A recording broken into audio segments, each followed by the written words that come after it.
MVP3.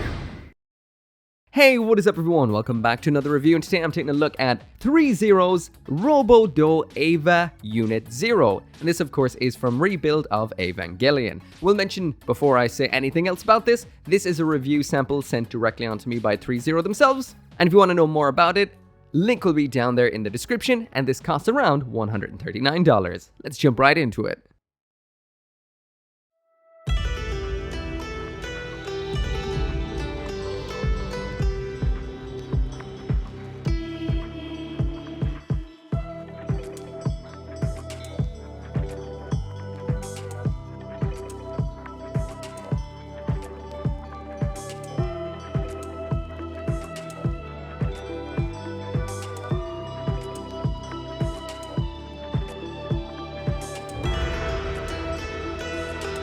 So first off, a little bit of an introduction to what Robo is. I've done a couple of these before. That is a Patlabor review, as well as the Eva Unit 1. So if you want to know more about this particular line, you can check out those videos. But basically what this is a fairly large-scale action figure that is heavy on the metal.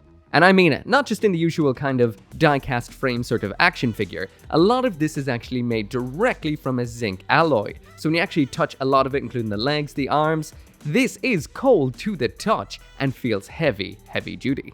Like I mentioned, these are relatively big, so there it is straight away up on the shelf for that shelf presence test in size comparison. If you've got a lot of mecha kits or 1/12th scale action figures, this will dwarf them entirely. This Kallax right here pretty much is around 12 or 13 inches, maybe even 14 inches per square, so you can get a rough idea of just how large this is. 25 centimeters or 9.8 inches if you need the exact figure.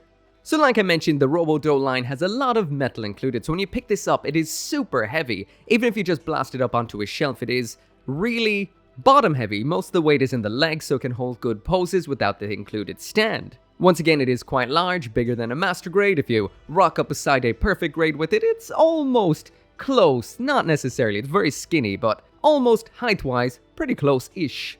Now moving into the full 360 spin, and I will throw the art up on the right there of what the Eva Unit 0 looked like in the Rebuild series. This is of course it later on with the pylons up on its shoulders, and this looks picture perfect. It is identical and just looks gorgeous. If you zoom in a little bit more, you can see that everything on here looks exactly like it should, and a lot of the design elements here are very nice on the eyes.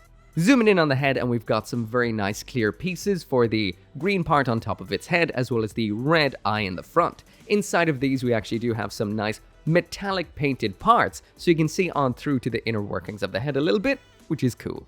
All of the surface detail on this particular figure looks great. All the paintwork is fantastic, and I especially love the way they've actually kind of highlighted, or should I say low-lighted, all of the individual bits of detail all over its surface. So they have been given a nice inky black finish, so instead of just being little recessed lines, these look so eye-catching. When it comes to the more intricate details on this, we do have the nice little Eva logos up on the shoulder, and we have all of that writing on the forearms too. This is out of box and looks absolutely and utterly phenomenal. Anyway, that's enough about the Eva itself. Let's check out what it comes with.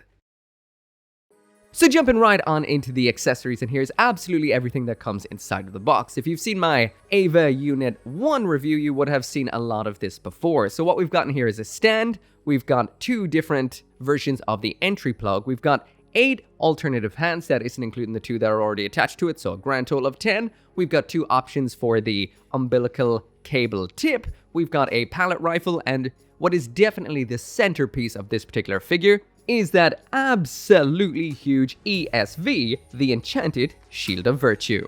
So first up in here, we've got the stand, pretty much exactly the same as what we would have seen with the Eva Unit 1. So it just attaches on in there just like so in the back, and like that in the front. As for what this does, you can extend it just like so. This makes it lock into place, and if you want to bring it down from that point, then we've got this little trigger segment up here, which you push in and allows it to drop. Next, we've got this little sub arm here that just moves up and down like so. You just pull out this little tab here to lock it into position.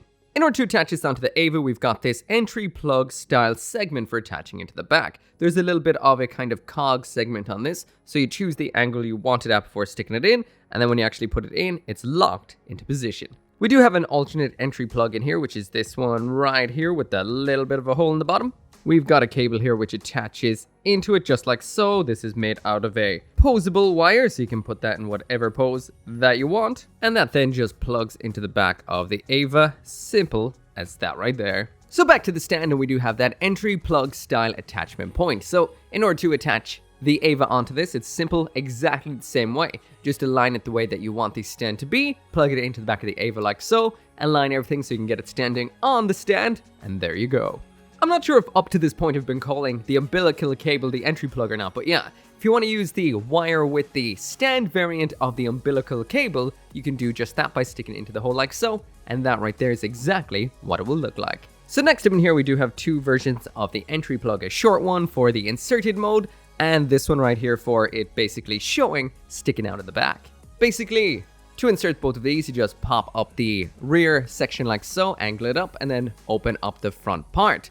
What the two of these are for is the longer one you just place in there like so, and that's to show it ejected. So that's what it looks like in a little bit of a pose with that plug ejected. And as for the shorter one, that of course, as you'd expect, is for having the entry plug inserted. So once that's in there, you can actually close everything up with that entry plug inside, and it all closes up flush and perfect. So when it comes to the weapons and equipment in here, first up we have the iconic pallet rifle. Now actually zooming in, we've got some nice paintwork on here, the tiny little rivets, that safety, the trigger, all looking absolutely and utterly perfect. This is incredibly nice. We have both a left and a right hand for holding onto this, so you can use it in whichever. I'm just going to go with the right hand for simplicity. That just attaches in by squeezing it on into the hand, just like so. Looking good.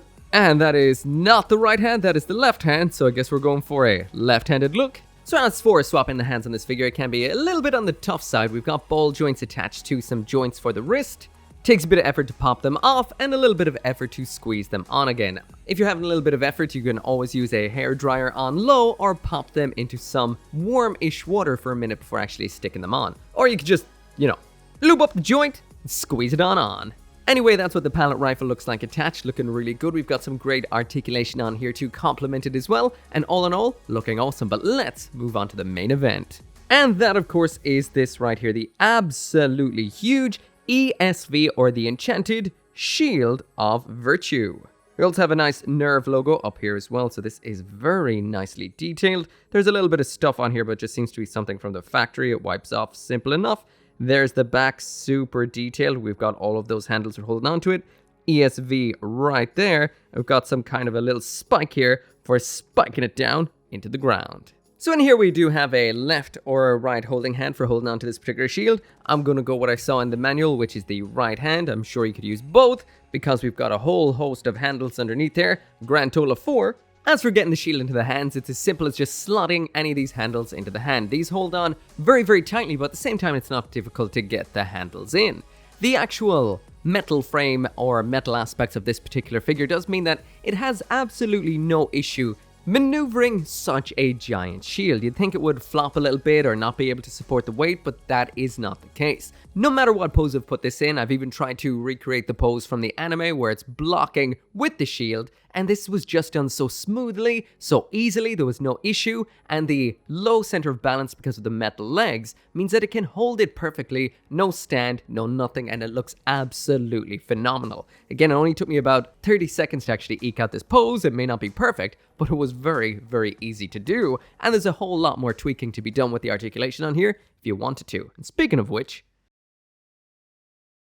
so now moving into the articulation, and just like what we would have seen with the Eva Unit 1, this is fantastic. All the joints are super smooth, perfect, strong. I had a couple of issues with the ankles occasionally while trying to pull off more complex poses with balance, but besides that you can always tend to eventually get it into position. Whatever kind of over-the-top Eva pose that you want from this, you will get. When it comes to the Eva units, they're renowned for looking kind of lanky, weird, and outright strange, and the poses they pull off are usually crunched over or bizarre in some kind of way or another, and you can get all of that here. Once again, this is weighted very close to the legs, so it's got a low center of gravity, so it's less likely to fall over no matter what pose you put it in. If you throw it up onto the action base, It can support all of the weight, you can get into a pose up on that no bother, you can do whatever you need to. And I guess that right there is it for the review. If you're looking for a heavy duty, fairly large Eva action figure, just love metal in your action figures,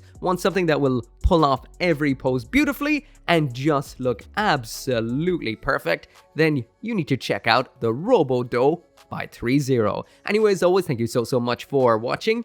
Thanks to THREEZERO for sending this on to me. If you want more info, that is down there in the description, and as always, I will see you next time. As always, this video and every video would not be possible without each and every one of you guys who watches my videos. And special thanks to those of you who are supporting me over on Patreon and on the channel members, including Caleb Engelhart, Global Frequency Studios, Go Little Rockstar, Gunpla UK Limited, Joe, Kill Me Inc., Lawrence Seahack, RG59061, and Van Fawn.